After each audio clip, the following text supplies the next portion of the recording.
I think you're constantly learning. And I learned about 3 minutes ago that when you wear a microphone like this, the other part is attached to your back, which makes it very awkward to sit. So if any of you ever give a public lecture, make sure you know how the microphones work. When I sort of got invited to deliver this talk, I was sort of thinking about several ideas of how I could make it interesting for all of you. And then I thought, I must tell you the most important story that you'll ever hear. It's about finding the best biryani in India. And when you think about your current status in life, you're always hungry. I grew up in a Bengali Punjabi household where at breakfast we spoke about lunch. At lunch we discussed evening tea. And once tea was done, my mother would look at me and say, "What do you want for dinner?" Beautiful childhood. Now, about 5 years ago, I was happily settled and living in London. You might have heard that I'm a huge Arsenal fan. Sorry if someone doesn't like Arsenal. It's most of India because all of you support a club called Manchester United. But at Arsenal, I often found out that the most important things in life are things you have to hold on to and things you love. So I was sort of thinking and deciding what I should do with my future because I spent 4.5 years working as an investment banker, which, if you're not good at mathematics, is not a great career choice. I was terrible at math. And till date, use a calculator, even if it is counting how many days in a month needs to be added up for my next holiday. Terrible at math. And I had nothing to do with the Wall Street crash of 2007. Several friends have accused me of it. I did not add an extra zero here and there. So when I decided to move back to India, the first question that I had for myself is, what do I love? What is it that I'm most passionate about? What drives me? And this journey led me to understanding that the real value in human life is to explore yourself. So I went and took up a research fellowship to live in the villages of UP and Bihar to begin with. Great choices. Stunning scenery. Incredible food options. Mostly living in villages where you walked around holding your mobile phone like this looking for network. And then something surreal happened. I was in a small village outside of Bhopal, driving back, middle of the night, scary night, no lights on the highway, listening to terrible songs of Govinda on the radio. My driver, Lalitji, should have been an F1 driver, but chose to drive me around Madhya Pradesh while I was there. Quietly sort of drifting into the night, an IT helper sitting in the back. And across from you, as you can see here, was another car. And with no lights, I suddenly look around and I see these two headlights coming at me, and literally coming at me. And they hit us. And our car had a terrible accident. In fact, the bonnet came up against the windscreen, and the other car flipped and flew into a ditch. In that one moment, you ask yourself, are you alive? But who's going to tell you whether you're alive or not? Because everybody else around you is senseless. There is zero life around you. Now, for those of you that have traveled with your eyes wide open and not looking at your mobile phones, you will notice that most of India has little temples on roadsides and street sides. And wherever you travel, you see these. Ironically, there was a little temple there. So I would do what Amitabh Bachchan would do in the Bollywood movies, go and ring the bell. And literally said, "Aaj to bahut khush ho gaye tum." Very dramatic. But I'd never experienced death so near. I stood there and I questioned, am I alive? And I asked myself again. And I looked around me. No one to talk to. And then something incredible happened. Well, you'd imagine there's a Dairy Milk sign here. I went to my left pocket and I took a bite of a Dairy Milk bar. And I tasted nostalgia. And I tasted my favorite chocolate bar. And I said, thank you, God. With chocolate, you've let me know that I breathe. It's very important for me at that moment to have realized that food plays a very, very important part in my life. This is me, in a graphic form, of course. If you see around it, you'll see different religions. And growing up in India, my God, religion is everything. But for me, religion meant food. So I became friends with all the Muslim kids in my class because I wanted biryani. And then I realized I'd go to a Christian school. So I found some Christian kids because over Christmas, roast tasted fantastic. And that's how my friendships first began. And what I started doing? Finishing other people's tiffin boxes. Let me tell you, the greatest relationships in life are built around those people who enjoy food as much as you do. and make sure your friends who bring good tiffin, make sure you meet them in the first period. The chances are you won't last past the third. So I went hunting for tiffin boxes. I was that kid who paid no attention to geometry. I was that kid who smelled who's brought what. The Marwari kids would bring such incredible breakfasts. Oh my God. And then you'd find that occasionally that the Chinese kids would bring noodles and fried rice, and they had it for like tiffin. I mean, if I didn't beat them to it. And then this classroom became my understanding of India. Who brought what? Who eats what meat? Who doesn't eat what meat? It's very simple, because we grew up around these constant questions of, is India secular? And now we live in an India where we question, the government questions whether you can eat a certain meat or not. But I grew up in Calcutta, a city so completely crazy that all we thought about was food. Our relationships, our friendships. Whether you went to someone's marriage, the first question would be, who's getting married? No. Who's catering? So, there I am. Let me tell you, the little kid you see is me.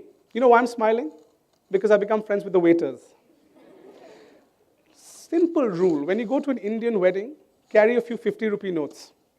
First 4 waiters you see, Namaste bhaiya, kaise ho? 50 rupees. Endless supply, fresh food, the best tikkas you can imagine will come to your plate. Forget the bride and groom. You become the focus. So, I then thought, when I grew up, I should know how to cook. And also know where the camera is, because I'm the only one looking at smiling. Incidentally, it's my father trying to cook something for us. And I started learning at a very young age the importance of knowing how to make good food. Because 2 things would happen. You'd make friends, and you'd definitely fall in love with someone who appreciates your cooking. So, let me give you this little example. When I came back, I literally spent 1 year traveling the length and breadth of India, trying to ask a very simple question of myself. Where do you find the best biryani? Now, being from Calcutta, I'm going to be very biased when I tell you that the best biryani in India is available in Calcutta. And it's only because, this is life-changing, by the way. If any of you have been to Calcutta, you'll know that the Calcutta biryani has a very important ingredient, very difficult to find, a potato. And that potato changes the entire taste of the biryani. It makes you feel like you're the king of the world. You walk in to a Shiraz, a Rahmania, the waiter says, Salam Saab, biryani lao. And you're sitting there. Nothing bothers you. You've had a fight in school. It doesn't matter. You failed in math again. Great. Order an extra plate. And you start realizing that the most inherent quality within ourselves is for our mind to be at peace, is our ability to be happy with one another. But if you are not happy with yourself, it's very difficult to be happy with the world around you. So whenever I find myself in a spot of bother or trouble, I try and find myself a bit of biryani. So when I traveled across India, I realized that we're uniformed as a nation. We're so similar. The way we think, the way we support certain teams, we support India at cricket, we love tennis, we love hockey. Everything to do with India is us. But when it comes to the food we eat, our tastes are different, our palates are different, our wants and our desires are different. So, a Hyderabadi will tell you that you get the best biryani in Hyderabad. Don't listen to them. You move towards Lucknow. Good, because Lucknow has an Awadhi touch. And you travel around India, and different formations of rice and meat are called different things. You go to Kashmir and it's Yakhni pulao. You go to Moradabad and it's Moradabadi pulao. But just look at the staple. And you know what? A lot of our food culture came from the Middle East, where pilaf is actually an Iranian word. And the cello kebab, which is one of the most famous things you'll eat in Calcutta, came from Iran. So, for me, to understand history, I think about food. I think about recipes. I think about people hundreds and thousands of years sitting in a room saying, put in a little bit of green chili, it'll taste better. It wasn't 5 people in 1997 that came together and said, let's have KFC. There was someone many years ago who said, fried chicken will work. Put the chicken into the thing. So at all points in time, my question always is, chase what you love. I chase biryani. Chase whatever it is you like. You like physics, you like maths. This, obviously, I hope not too many of you do, but if you do, good luck. But the whole idea is find what you love. And one of my favorite writers and poets was someone called Charles Bukowski. And he said, find what you love and let it kill you. In India, we let everything else kill us apart from what we love. So let's not become another case study of a generation of people who chase dreams and aspirations of other people. When I quit banking and I quit a sort of lucrative job to come back to India, I had no idea what I wanted to do. I knew that I could follow Arsenal on the internet, which was a relief because since they never win, I don't follow them much now. And the number 4 has become permanent with me. For those of you that watch football, you'll get it. For those of you who don't, please never support this football team. And sort of, I wanted to chase what I love, but no one told me what you love. No one ever asks what you love. They always ask what you want to do. You will go to school and they'll talk to you about college. You go to college and they'll talk to you about work. And you will go to work, that's when do you retire? My question is, when do you start living? And so then, I started traveling around India, and I started hunting for recipes and conversations and people and food. And somewhere along the way, in this journey of thinking I'm going to change the world, the one person who changed the most was me. Because everyone around me started talking to me, started telling me stories, started spending time with, and most importantly, they fed me.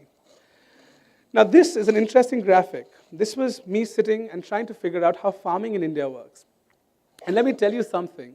You know, the first time that I actively went to a village, it was quite funny actually. Well, now funny, but back then quite scary.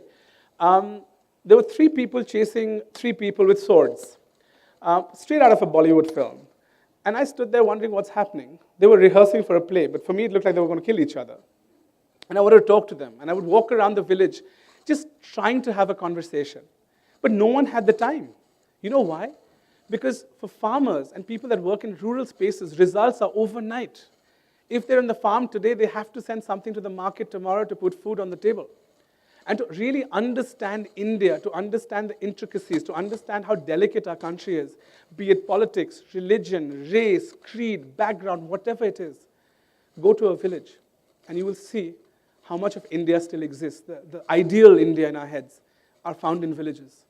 And I asked one person, I remember when I was leaving, it was very emotional. I was saying bye to everyone, and it was almost like, I just got married and this was my bidai or something. And the whole village came out, and I was in a bullock cart going to a railway station. Bizarre, surreal, strange, never do it again. And I'm standing there, and this man looks at me and says, when will you meet me again? And I said, when you come and see me in the city. And you know what he said? I'll never come to a city. And I said, why? He said, because people there expect you to buy a bottle of water. They will not give it to you. And this journey of biryani took me all over, and I found my friends over little tea stalls and nooks and corners of different cities and villages across India. And the joke in the villages would be, chai wala aa raha hai. Not the Prime Minister, me. And I would literally buy cups of tea for people because people wouldn't make time for you because they were working, they were busy. Children weren't going to school, so on weekends it was literally spending time teaching kids. The most basic things. I tried not teaching maths, but I had to for a little while. But let's say that they're safe and they're doing well. But the idea was, what can you do to make a difference? How far can you go to make a difference? We keep wanting and electing governments, but remember the power that you have within you is enough to make change. So, the chai wala kept spreading some chai love. No lattes and anything, very simple masala chais across India. And I began to grow up. That's me again. Understanding religion, different time, different space, confusion. What is religion? Simple. Now you see it. Kebabs, rajma chawal, tandoori chicken, dhansak, and roast. Remember, easy, simple thoughts. Understand things at your own level. Don't let the ideas and influences of others ever come in the way of your own judgment. Remember, definitions have been created because of the convenience of others. Build your own definitions. Ask the right questions. Now, let me tell you this. This is the most important part of this talk. And this is very important. As and when you decide to find a boyfriend or a girlfriend or to get married, make sure you find someone who orders his or her own fries. Fries weren't ever created to be shared. It's written in the Bible. Check it up. It's not. I'm joking. Before some fundamentalist group comes after me. The idea of finding love is an idea that's always been distant. And when I was growing up, everyone sort of romanticized love. They romanticized the feeling of being in love. The only love I had before I found my fiancée was probably tandoori chicken. And it would disappear the moment dinner was done. So it was very, very short-lasted. And there's a very important message that I wanted all of you to know today. That is, life is best lived in its simplest forms. Always remember that. If you don't like to study something, if you're scared about something, walk away. Walk towards what is calling out to you. For me, that was food. I grew up in a generation where they said, if you didn't study science, you're just stupid. You got commerce because you couldn't get science. And if you studied humanities, my God, you must have failed everything. That's the world we lived in. So, as I started growing older, I just wanted to chase and chase and chase what I loved. And I quit this life in London and everything that people thought. Told my parents, is he okay? Mentally, he's fine. And I told my parents, I said, I'm coming back to find love. And sadly, maybe, my girlfriend does support, now fiancé supports Manchester United. But you overlook that. And you say, people make mistakes. But you know what? She orders her own fries. And I'm really glad that I can build a home and a family with someone who loves food as much as I do.